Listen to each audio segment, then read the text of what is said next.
Hello again. Welcome back. This is a game about loss. This is a game about traitors' deeds. This game is... It comes in waves, starts in a village. You can talk with the locals if you wish to, which they only have main words for you. You play as this guy, Al. Say hi, Al. Hey, it's me, Al. That's great, Al. Anyway, Al here leaves.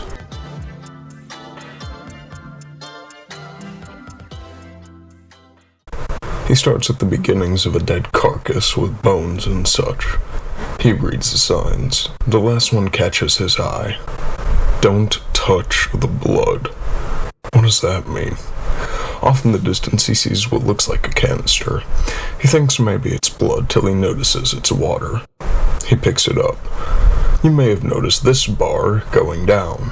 This bar is your one and only resource you should struggle with. This is water.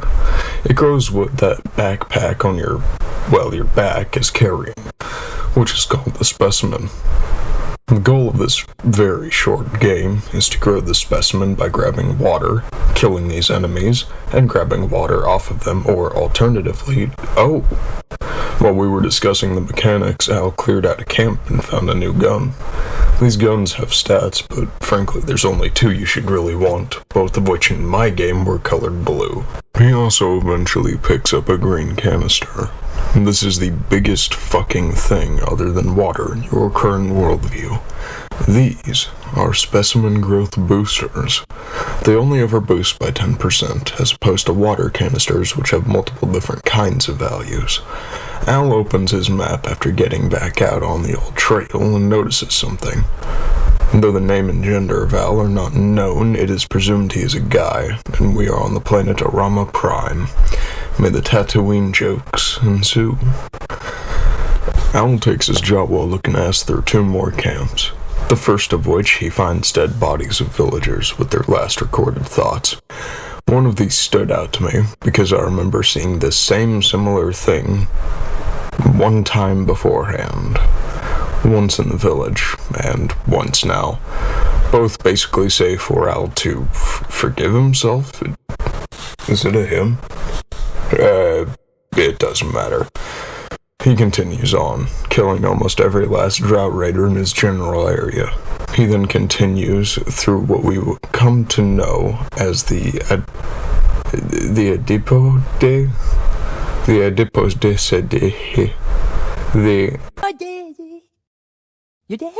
No, it is pronounced the Adiposedar Forest.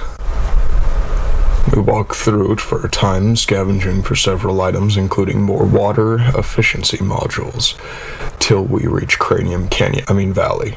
The Great Skull looms off in the distance. We head toward the sanctuary, and it's around here where I stop being a fourth wall breaking narrator. Let's get into the second part I had with this game. War fucking sucks.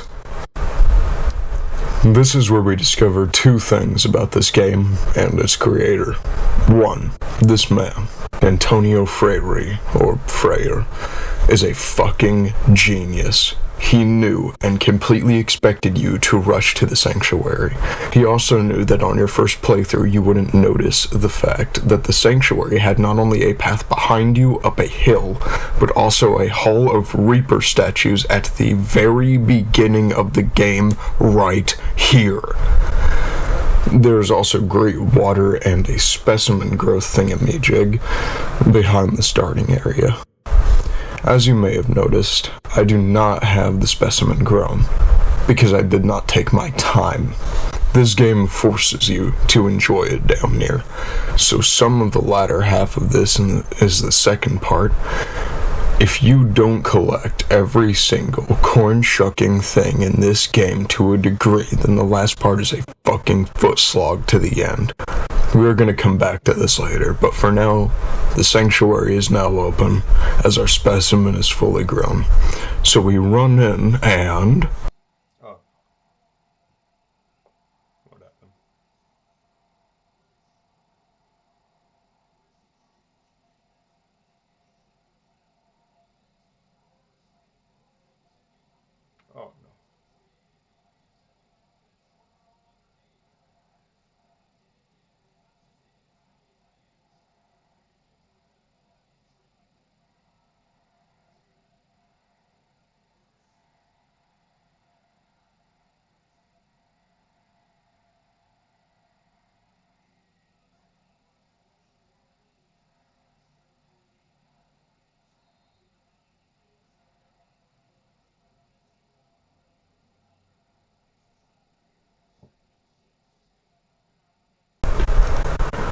Now, I have mixed feelings on this.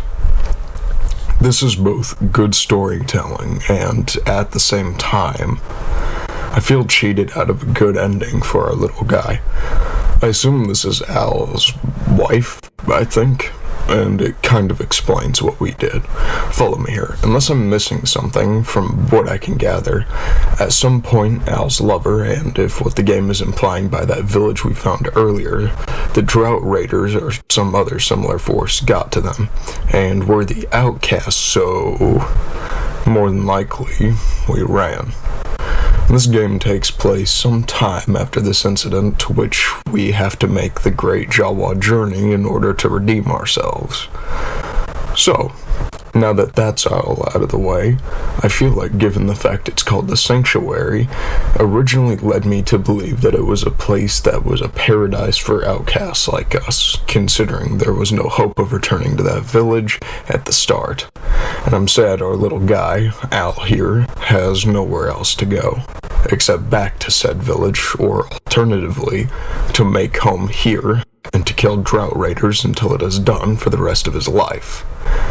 But on the other hand, it makes sense, and I'm glad Al got to say his there. Goodbyes, and I'm sorry one last time. This game is about many things, but most of all, loss and redemption. I forgive you, Al. Thank you for watching. One like is one soul who forgives Al, and each subscribe a specimen for his partner's burial. Good night, everyone. Hope you all enjoyed.